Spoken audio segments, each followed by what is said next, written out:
হাজী মোহাম্মদ মাসুদ মিয়া।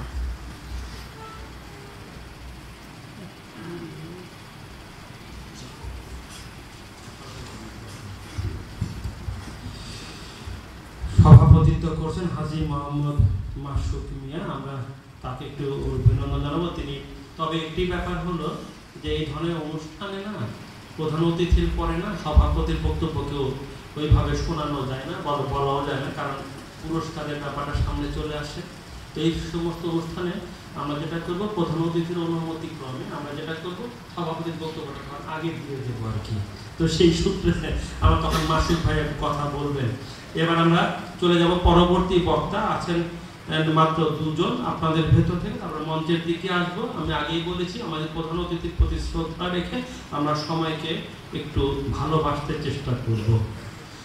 তো এই মুহূর্তে আমি আহ্বান জানাবো রেজাউল করিম রিঙ্কু। তিনি সাংগঠনিক সম্পাদক পাংশা উপজেলা বাংলাদেশ জাতীয়তাবাদী দল। আমরা রিঙ্কু ভাই মঞ্চে আছেন, রিঙ্কু ভাইকে আহ্বান জানাবো একটু সময়কে ভালোবেসে কথা বলবার জন্য।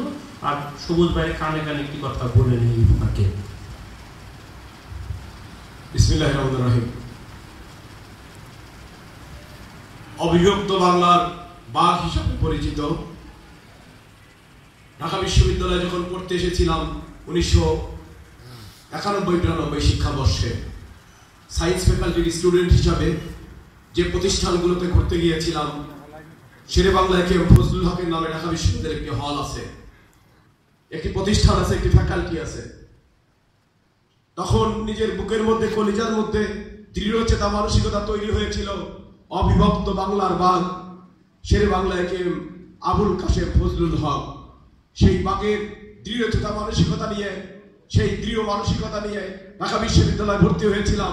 ঢাকা বিশ্ববিদ্যালয় থেকে জাতীয়তাবাদী ছাত্র দলের রাজনীতি করেছিলাম।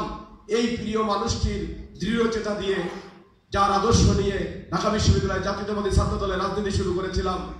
এ বাংলার সবচেয়ে সাহসী মানুষ, বাংলাদেশের মুক্তিযুদ্ধের সেক্টর কমান্ডার, বাংলাদেশের মুক্তিযুদ্ধের স্বাধীনতার ঘোষক, বাংলাদেশের সাবেক রাষ্ট্রপতি, হাঁটি হাঁটি পা পা করে বগুড়ার কিশোর কমল অত্যন্ত দৃঢ়চেতা ভাবে বাংলাদেশের স্বাধীনতা ঘোষণা করেছিলেন শহীদ রাষ্ট্রপতি জিয়াউর রহমান। তার আদর্শকে বাস্তবায়ন করবার জন্য জাতীয়তাবাদী ছাত্র দলের রাজনীতি শুরু করেছিলাম। বাংলাদেশের সাবেক তিনবারের প্রধানমন্ত্রী, বাংলাদেশের সাবেক প্রধানমন্ত্রী, বাংলাদেশ জাতীয়তাবাদী দলের চেয়ারপারসন দেশনেত্রী বেগম খালেদা জিয়ার আদর্শকে লালন করে ঢাকা বিশ্ববিদ্যালয়ের একটি ঐতিহ্যবাহী হল মাস্টারদা সূর্য সেন হলের ছাত্র আমি। সেই হল থেকে জাতীয়তাবাদী ছাত্র দলের রাজনীতি করতে যে মধুর ক্যান্টিনে এসে ডিপার্টমেন্টে যে মানুষটিকে অত্যন্ত দৃঢ়তার সাথে, সাহসিকতার সাথে আমরা অবলোকন করেছিলাম, অবিভক্ত বাংলার সেই বড় যোদ্ধা শেরে বাংলা কে ফজলুল হক। তার জীবনী সম্পর্কে আজকে আলোচনা করতে যে এই অনুষ্ঠানে উপস্থিত আছেন, এই অনুষ্ঠানের সম্মানিত সভাপতি, উপস্থিত আছেন এই অনুষ্ঠানের সম্মানিত প্রধান অতিথি, বাংলাদেশ সুপ্রিম কোর্টের বিচারপতি মহোদয় সহ অন্যান্য আজকের অনুষ্ঠানের নেতৃবৃন্দ, সামনে উপস্থিত আছেন এই অনুষ্ঠানের সম্মাননা পাওয়ার জন্য যারা এসেছেন, সবাইকে মোবারকবাদ জানাই, সবাইকে ধন্যবাদ জানাই।